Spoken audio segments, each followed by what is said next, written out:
கௌதம் செல்ல இப்போ ஒரு அட்டகாசமான ப்ரோமோ வந்திருக்கு. ஸ்கிப் பண்ணாமல் ஃபுல்லோடையும் கேளுங்க. அதுக்கு முன்னாடி எப்படின்னு பிடிச்சிருந்துச்சுன்னா லைக் பண்ணிட்டு பாருங்கள். ரொம்ப பிடிச்சிருந்துச்சுன்னா நம்ம சேனலுக்கு வந்து சப்ஸ்கிரைப் பண்ணி கண்டினியூஸாக ஆதரவு தாங்க. ராகினி வந்து யாருக்கும் தெரியாமல் அந்த பாட்டிலை வந்து ரூம் கடையில் வச்சு திறந்து வச்சுட்டு வந்துடுறாங்க. வெற்றி என்ன யாருமே உள்ளே போக மாட்டேங்கிறாங்க. ஏமாலேருந்து எல்லாரும் ஏமாவும் காவியாவும் வேற சந்தோஷமாக வந்து பேசிக்கிட்டு இருக்காங்க. இவங்கெல்லாம் சிரித்த முகமாக பேசுகிறத பார்த்தா எனக்கே வைத்தறிச்சலாக இருக்குது.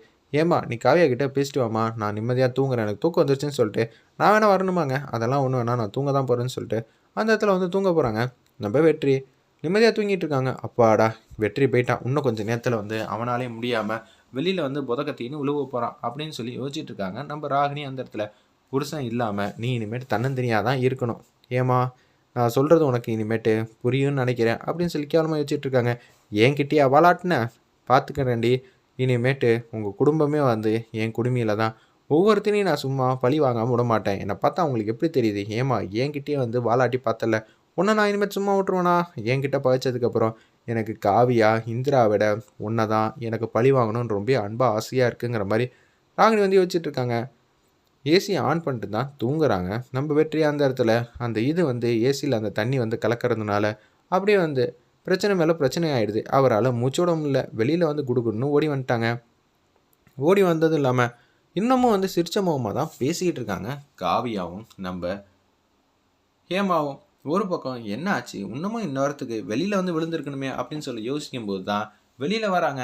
இரும்பிக்கிட்டே வராங்க. அந்த இடத்துல மூச்சு விட முடியாமல் அப்படியே டைனிங் டேபிளில் வந்து இருக்கிறப்ப ஹேமாங்கிற மாதிரி சொல்லிட்டு கத்திடுறாங்க. அந்த இடத்துல காவியாவும் ஹேமாவும் ஆப்போசிட்டில் இருந்ததுனால பார்த்துட்றாங்க. மாமா என்னாச்சு என்னாச்சுங்கிற மாதிரி அலறாங்க. நம்ம ஹேமாவும் காவியாவும் அத்தை ஓடிவாங்க, வெற்றிக்கு ஏதோ ஆயிடுச்சுன்னு சொல்லும்போது வீட்டிலேருந்து எல்லாரும் வந்துடுறாங்க. நம்ம கதிர்லேருந்து கௌதம்லேருந்துலாம் என்னாச்சுங்கிற மாதிரி அலறாங்க. நம்ம ஜெயாலேருந்து எல்லாரும் உங்கள் அப்பாவுக்கு தாண்டா இப்போ இந்த மாதிரி பிரச்சனையாச்சு, இப்போ வெற்றிக்கும் இந்த மாதிரி ஆகுதுன்னா ஏடா அண்ணனுக்கு வேறு ஏதோ பிரச்சனையாக இருக்குன்னு சொல்லி சோஃபாவில் வந்து தூக்கிட்டு வந்து தண்ணியை தெளித்து பார்க்குறாங்க. தண்ணியை வந்து கொடுத்து பார்க்குறாங்க. ஏய் எனக்கு என்னமோ பயமாக இருக்குடா, முதல்ல வந்து ஹாஸ்பிட்டலுக்கு வந்து உன்னை கூட்டிகிட்டு போடா, நல்லா தானடா இருந்தான் அப்படின்னு சொல்லி யோசிச்சுட்டு இருக்கப்ப மருத்துவமனைக்கு அப்படியே வந்து காரில் கூட்டிகிட்டு போன மாதிரி காட்டுறாங்க. ஏய் இதே மாதிரி ஒவ்வொருத்தரையாக இந்த வீட்டுக்கு வந்ததுக்கப்புறம் தான் நான் இது மாதிரி ஆக்கிக்கிட்டே இருப்பேன். அப்போ தான் இந்த வீடு வந்து சரியில்லைன்னு சொல்லி வீட்டு மேலே பழி போட முடியும். அது மட்டும் இல்லாமல் எங்கள் அக்காவுக்கு காவியா ஊருக்கு வந்ததுக்கப்புறம் தான் நம்ம குடும்பத்தில் இவ்வளோ பெரிய ஆபத்து சிக்கல் எல்லாமே வந்திருக்கு.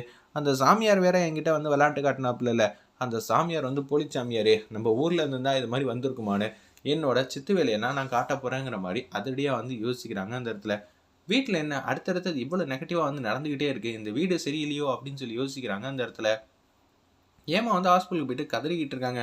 ஒரு பக்கம் எனக்கு ஒரு ஐடியா தோணுது, அந்த சாமியாரை சொன்னபடி எல்லாமே நல்லபடியாக தான் நடந்திருக்கு, அப்போனா இங்கே இருக்கிறது தான் சரியில்லை, என்ன பண்ணலாம், அந்த சாமியாரை வந்து வீட்டுக்கு வர வைக்கலாம், வந்தா எதுவாக இருந்தாலும் வந்து சரி செஞ்சிருவார்ல, நீ சொன்னதும் கரெக்டாக தான் இருக்குது, இந்த வீடு நல்லா இருக்கா இல்லையா அவட்டே கேட்டுருவோம். சுபா உனக்கு என்னடி இப்படியெல்லாம் யோசிக்கிற, இந்த காரியத்தை கண்டிப்பாக வந்து ராகினி தான் ஏதாவது வந்து செஞ்சுருப்பா, என்னால் புரிஞ்சிக்க முடியுது அப்படின்னு சொல்லி சுபா வந்து யோசிச்சுட்டு இருக்கப்ப சுபா வந்து ஆறுதல் வந்து சொல்லிட்டு இருக்காங்க ஹேமாக்கு. வெற்றி தம்பிக்கெல்லாம் ஒன்றும் ஆகாது அப்படின்னு சொல்லும்போது டாக்டர் எங்கள் அண்ணனை வந்து காப்பாற்றுங்கிற மாதிரி அந்த இடத்துல அலறிக்கிட்டு கதிராக இருக்கட்டும் நம்ம கௌதமாக இருக்கட்டும் 2 பேரும் வந்து போயிட்டு இருக்காங்க. ஹேமாவும் ஃபீல் பண்ணி அழுதுகிட்டே இருக்காங்க. சுபாலேருந்து எல்லாரும் வெயிட் பண்ணி பார்ப்போம், கதிர் எப்படி இருந்தாலும் வந்து சேவ் பண்ணிடுவாங்க.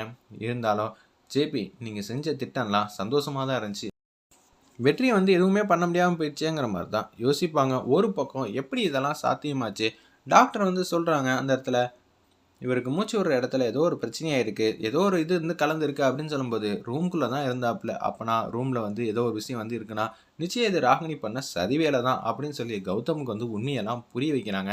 நம்ம இந்திரா பார்த்துக்க கௌதம், முதல்ல ஒன்றை வந்து குறி வச்சுருக்காங்க, இப்போ வெற்றியை குறி வச்சுருக்காங்க, அடுத்தது கதிர் தான், நம்ம குடும்பமே இல்லாமல் ஆகணும் தான் ராகினியோட ஆசைன்னு என்னால் தெளிவாக புரிஞ்சுக்க முடிஞ்சிச்சு. ஏன்னா உனக்கு குறி வச்சவன் அடுத்தது வெற்றி வந்து இது மாதிரி இன்டெரக்டாக வந்து பழி வாங்குறாங்கன்னா வேறு யாரோ சொல்லி தான் ராகினி இப்படியெல்லாம் முடிவு பண்ணிகிட்டு இருக்கா, என்னால் புரிஞ்சிக்க முடியுது அப்படின்னு சொல்லி அதிரடியாக வந்து இடத்துல க்ளூ கொடுக்குறாங்க. இந்த விஷயத்தை நம்ம அம்மாட்ட சொல்லி ராகினியை வீட்டை விட்டு துரத்தினா மட்டும்தான் இந்த வீட்டில் வந்து பழியும் போட முடியாது, காவியா ஊருக்கு வந்ததுக்கப்புறம் தான் இவ்வளோ பிரச்சனையாகுதுன்னு சொல்லி கூட அவங்க வந்து யோசிக்கலாம்.